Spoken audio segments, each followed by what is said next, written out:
I showed up and I'm like, The well, my hog? option is to shoot it, so what other options do I have? And he I called charged it. him. Pork chop. There you go, bam. Said there's a hog chasing a hog. Oh my God. Oh, that's not nice. The enterprise fund budget I that know you have he's getting before his you. field tickets tonight. Yeah, okay. You bring us out of recess. We're bringing out a recess. That was Ted. Ted said that, not me. Is pretty much finished except for the rate component. I'm waiting on just a little bit more information from Jenny on usage and so forth. But the budget that you see before you includes an additional employee in the, I believe Kenny I added into the wastewater department. Looks like it. On the wastewater side.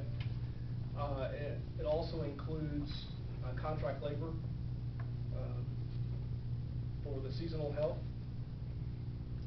And it includes, I believe it has $50,000 in here for capital expenses in the water. I'm sorry, 45,000 in water and 80,000 in wastewater. Is that about right, Kenny? Yeah.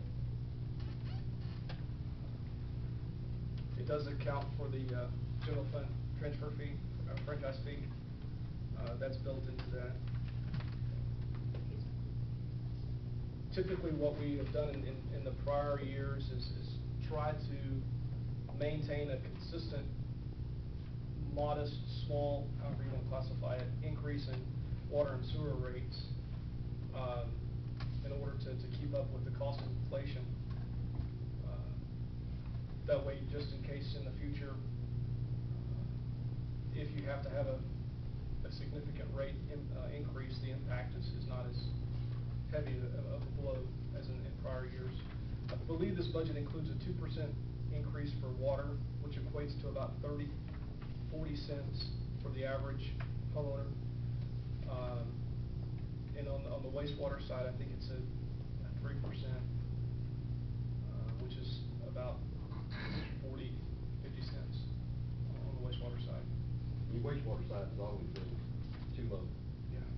It's not really when you come to the cost there for a long time. It's difficult to get, you will notice that it's anticipated that the water revenue will exceed the water expenses. However, it's just the opposite on wastewater. It costs a lot of money to operate the wastewater plant, employees and so forth. On the totals, you've got a total, and that's for this year, 2013, and then it says previous budget, and those don't put across to $2 million.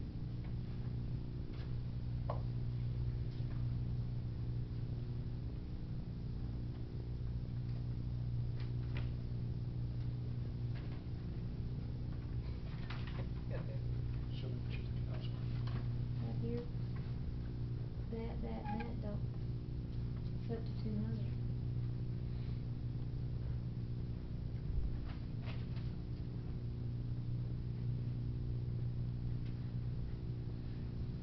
It does not. This line item, all this was doing was comparing this budget to the prior budget that I handed out to you. Really, this is a prior draft budget. This wasn't for 2012? It says 2012. Well, it's the budget presented to you on August the 14th, 2012. Matches that number. Why are the numbers not put across?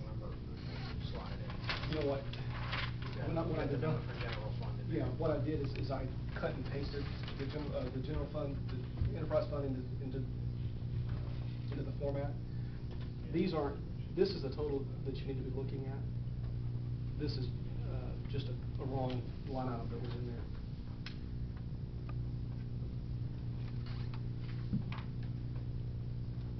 I have a question. On this project on Brockton Street, I had a meeting with the city engineer and Kenny about drainage issues.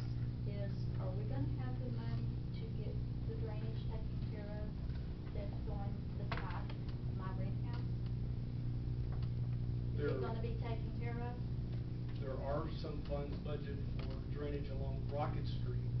Just, you know, he's trying to work that into the budget, and I think a lot of that's gonna depend on how much, what and how much depends on what the bid's gonna be. Okay, I mean, which budget, because I'm gonna That's in call CIP, it. that's in CIP budget. That's the CIP CIP, budget, yeah. That's the okay. CIP budget. In other It words, looks right words, now like that, it will. yeah, the 450,000 for the streets and the drainage is where that's gonna come out of, and it depends on what, just how the bids go. Yeah. And he's trying to cut some other stuff to where we can put that in. Okay. I thought we said at that meeting, Yeah, when he's- the street was here, the street meeting when the engineer was here, that they said there was no drainage. Well, there is no gonna be any drainage.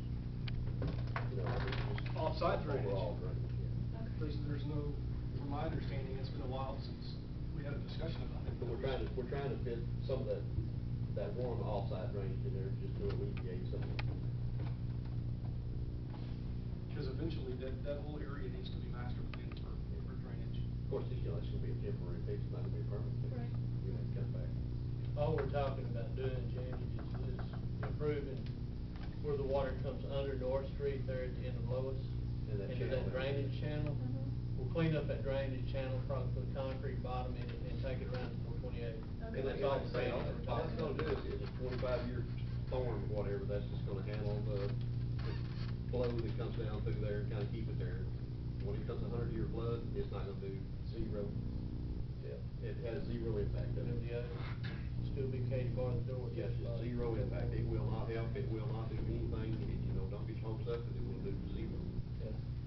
All we're trying to do is clean up what exists already Okay.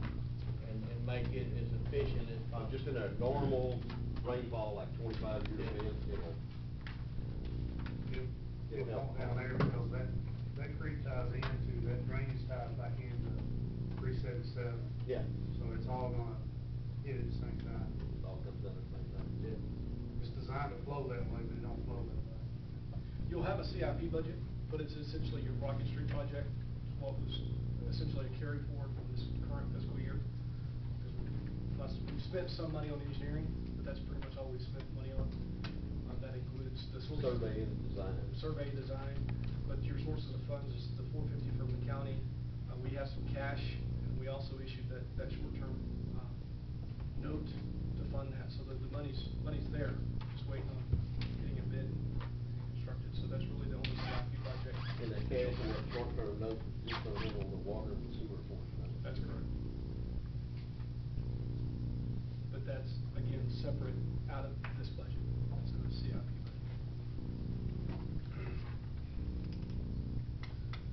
I don't believe there are any out of the ordinary expenses. Well, I talked to Kenny about, what he'd like to see for his folks as far as raises, and he said 2% and 3% discretionary, at his discretion. Merit, Okay. 2% merit. Based on their review. If you look at the salary survey that we did, your laborer is the one who's way down. Yeah, I've got people standing in the same food stamp line as fire and police.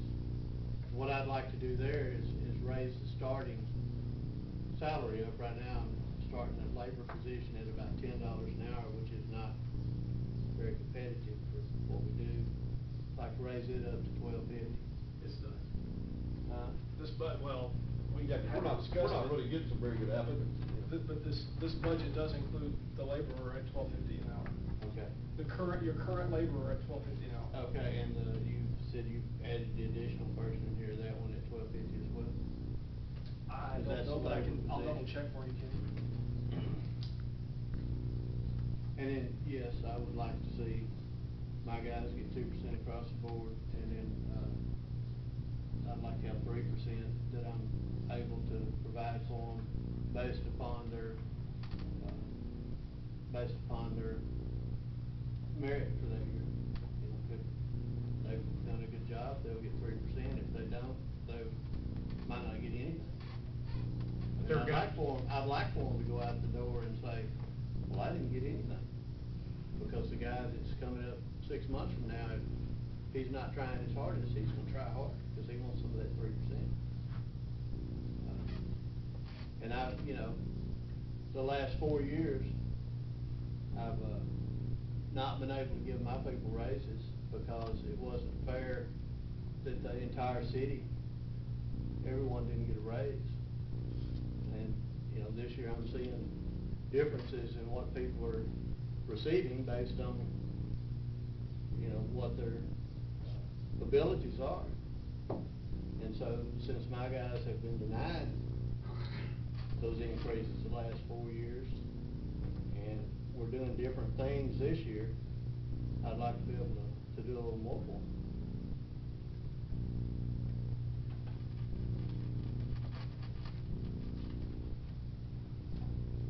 I mean, we know that the general fund and the enterprise fund don't compare to each other. They're two different animals. And I think my budget can carry that. If it can't, just give me a dollar amount, I'll make it carry that. So have you calculated it based on 3%, Jason? There's no raise included in this. Except for the $12.50, for the laborer. I need to verify for the new contract labor position, $12.50. And also, one of your employees, 2 of them went up. 2 of them may go up, depending on their ability to test and pass. Okay. But those were included as well. But as far as a salary increase, there was nothing budgeted. Kenny did notify me that 2 of his employees were testing, and so based on successful completion of that test, they would be raised to another level. Janet, do you have the rest of the salary survey for the department? Yeah, here.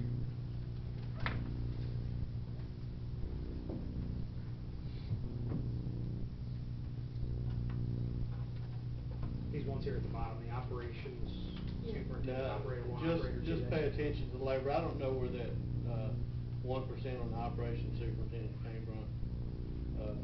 That's not an accurate number. Yeah, I can see that. What about the operator 1 and operator 2? Are those people in your department also? Yes, and I think they're in a pretty good position right now. Yeah. I don't remember exactly what the percentage was, but my concern, Roy, is that my labor positions are extremely low paid. And in order to get quality people in here, I need to have people that are able to take care of their families. And, my desire when I hire a new person in an entry-level position is to hire someone that I know is capable of moving up the ladder as years progress.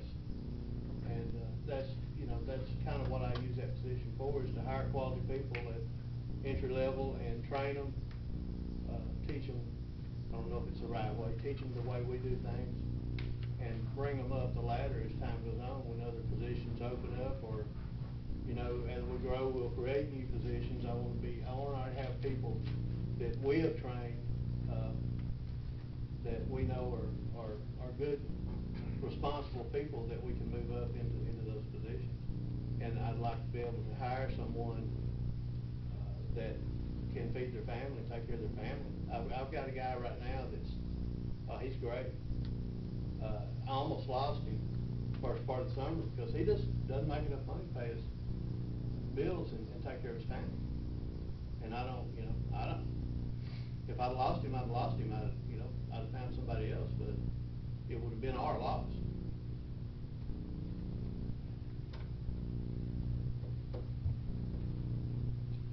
I don't know how to read this stupid thing. Is the current salary, where's our salary in this thing? Fill my glasses. Cheers.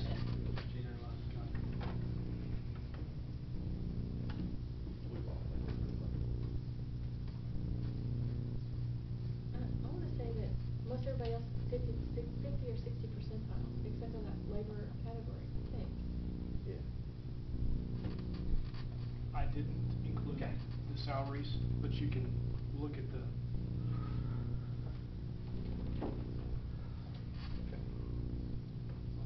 What's this called? It's the 65th percentile. It's like everything we have. I can subtract this from this and get Get it, get it, get it. nowhere. Yeah, nowhere.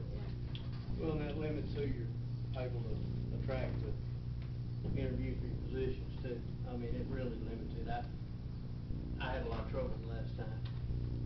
I mean, out of 30 applications, I had maybe 3 that were qualified, and actually all 3 of those turned it down. Wasn't enough money. I say qualified, desirable. How many operator one, do you have a classification that matches that? Do you have somebody on staff that matches that operator one? Yeah, I've got, well, no, I don't right now. Operator 1 is a single licensed operator, be it water or wastewater. Operator 2 is a dual licensed operator. Means they would have a water and a wastewater license. The 2 positions that I intend, that I have people testing for, they will move into those upon successful completion of those exams and getting their certifications. They will move into operator 1. From the laborers? They are laborers now. And it goes back to what I was talking about, hiring good people and training them to move up into the ladder. You know, they don't only have to take the training, but I mean, they have to go take courses and go to.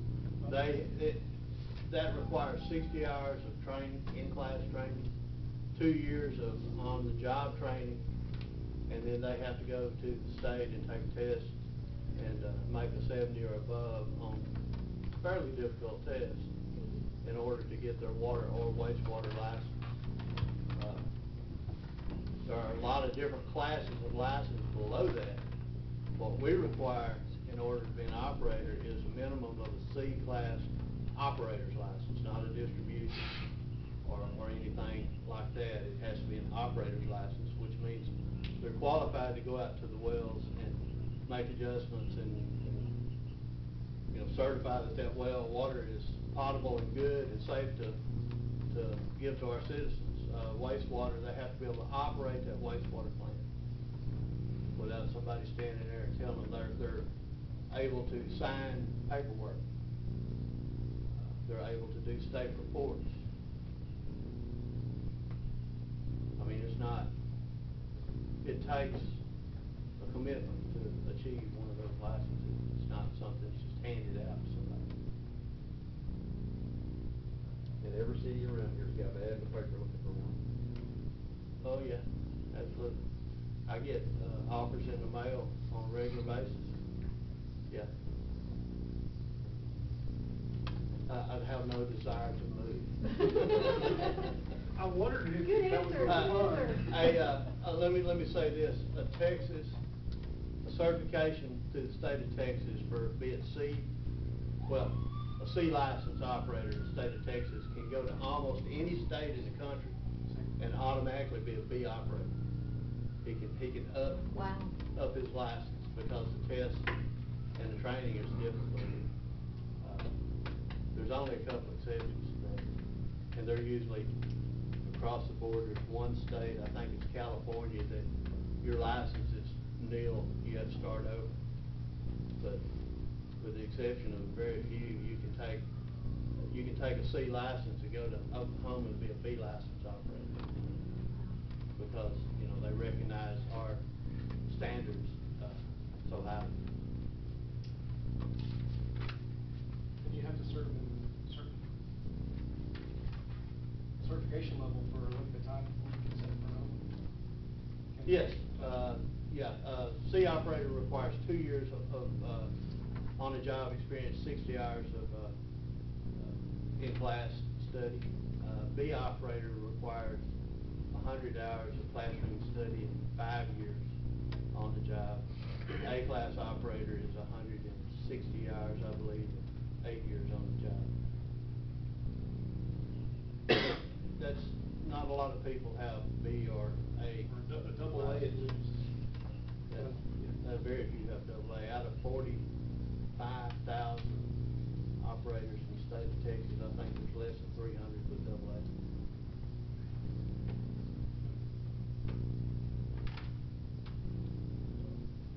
$45,000, $450,000. That sounds. Yeah, 45,000 to be the metroplex.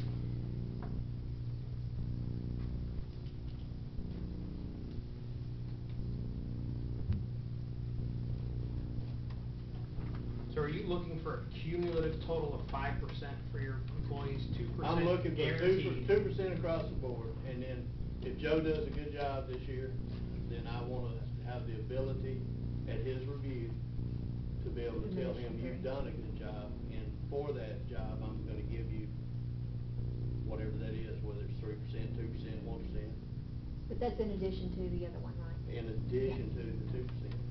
When do you plan on doing these reviews for your employees? On their anniversary. So they'll be at various times during the year. Yeah, when's your anniversary? February. His is in February. I've got one in March, one in August. I think two in August. Yeah, two in October, two in August. So the ones who are in October wouldn't get their 3% probably until, actually probably impact next year's budget.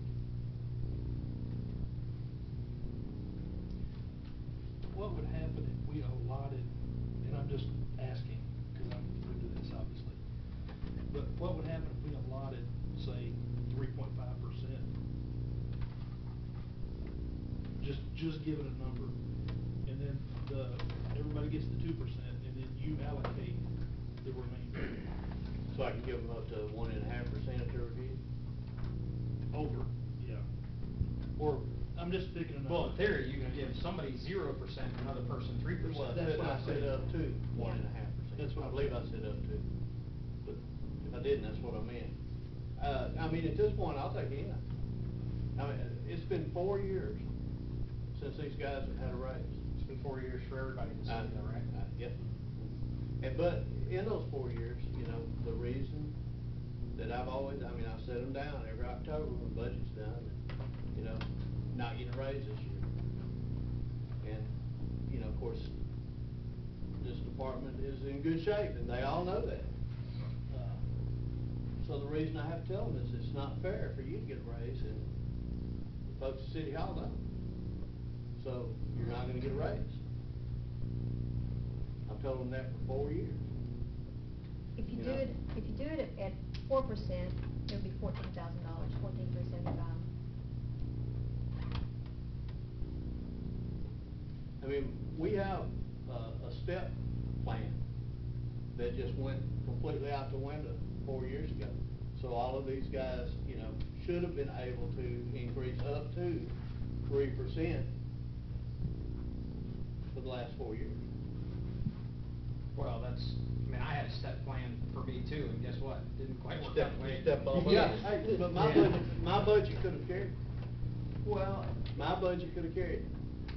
but is this budget inherently designed to have a large profit margin built into it, or is it No. a result of? You don't really have a profit margin built in there, because if you take the, All right, profit was probably the bad choice of words. How about the that? deterioration of your infrastructure, you're behind. You know, Typically that's what we- what CIP that we're not accounting for. Yeah, typically what we try to do is have money left over to go into our CIP. CIP program. Program to reinvest back into, as the mayor said, aging infrastructure, our new projects. So just Yeah, like but all the you money, also- all the money you're putting in Brockett, there's where that CIP went, you know, it went And over we into know we that. have Otherwise, you would have to go infrastructure. We borrow also need 300,000 people to take care of instead of that 200, aging so 100. Well, that's true too. You've got your money in your CIP, but you need quality people to actually You know, perform the Well, you job. gotta have quality people. You don't- What is the difference in going ahead and letting him have the money for good people when you've allocated 18,000 for the fire department, you don't know if you're gonna spend it or not? I mean, is it not, y'all put the money in there for the fire department before you've ever, whether you spend it or not. But he needs money where he will have it, so it's Same way we available put for money, the same good way we people. put money in there that he may need or he may not either. Right, that's what I'm saying. So Well, why would you not use